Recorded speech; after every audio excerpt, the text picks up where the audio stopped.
दूसरा अध्याय। सूत जी बोले, हे ऋषियों, जिसने पहले समय में इस व्रत को किया है उसका इतिहास कहता हूँ, ध्यान से सुनो। सुंदर काशीपुरी नगरी में एक अत्यंत निर्धन ब्राह्मण रहता था। वह भूख और प्यास से बेचैन हुआ नित्य पृथ्वी पर घूमता था।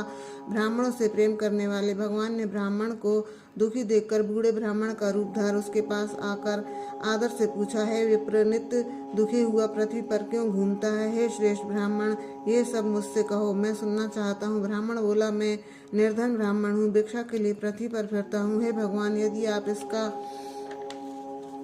उपाय जानते हो तो कृपा करके कहो। वृद्ध ब्राह्मण बोला कि सत्यनारायण भगवान मनवांछित फल देने वाले हैं, इसलिए हे ब्राह्मण, तू उनका पूजन कर, जिसके करने से मनुष्य सब दुखों से मुक्त होता है। ब्राह्मण को व्रत का सारा विधान बतलाकर बूढ़े ब्राह्मण का रूप धारण करने वाले सत्यनारायण भगवान अंतर ध्यान हो गए।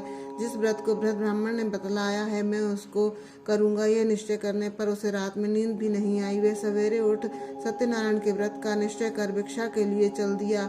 उस दिन उसको भिक्षा में बहुत धन मिला, जिससे बंधु बांधवों के साथ उसने सत्यनारायण का व्रत किया। इसके करने से वे ब्राह्मण सब दुखों से छूटकर अनेक प्रकार की संपत्तियों से युक्त हुआ।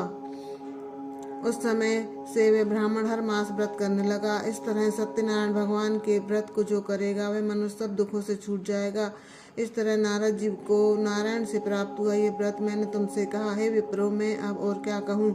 ऋषि बोले, हे मुनीश्वर, संसार में इस ब्राह्मण से सुनकर किस किस ने इस व्रत को किया, हम यह सब सुनना चाहते हैं। इसके लिए हमारे मन में श्रद्धा है। सूत जी बोले, हे मुनियों, जिसने इस व्रत को किया है वे सब सुनो। एक समय एक ब्राह्मण धन और ऐश्वर्य के अनुसार इस व्रत को कर रहा था। तभी एक लकड़ी बेचने वाला बूढ़ा आदमी आया और बाहर लकड़ियों को रखकर ब्राह्मण के मकान में गया। प्यास से दुखी लकड़हारा उनको व्रत करते देखकर ब्राह्मण को नमस्कार करके कहने लगा कि आप ये क्या कर रहे हैं और इसके करने से क्या फल मिलता है, कृपया करके मुझसे कहो। ब्राह्मण ने कहा, सब मनोकामनाओं को पूरा करने वाला यह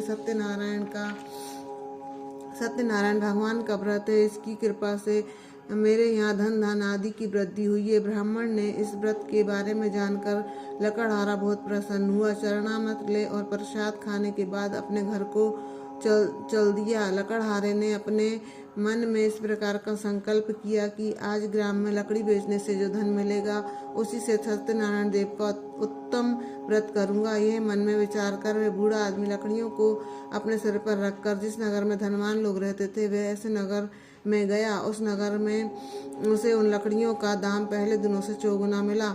तब वह बूढ़ा लकड़हारा दाम ले और अति प्रसन्न होकर पक्के केले की पुली, शक्कर, घी, दुग्ध, दही और गेहूं का चूर्ण इत्यादि सत्यनारायण भगवान के व्रत की कुल सामग्रियों को लेकर अपने घर गया।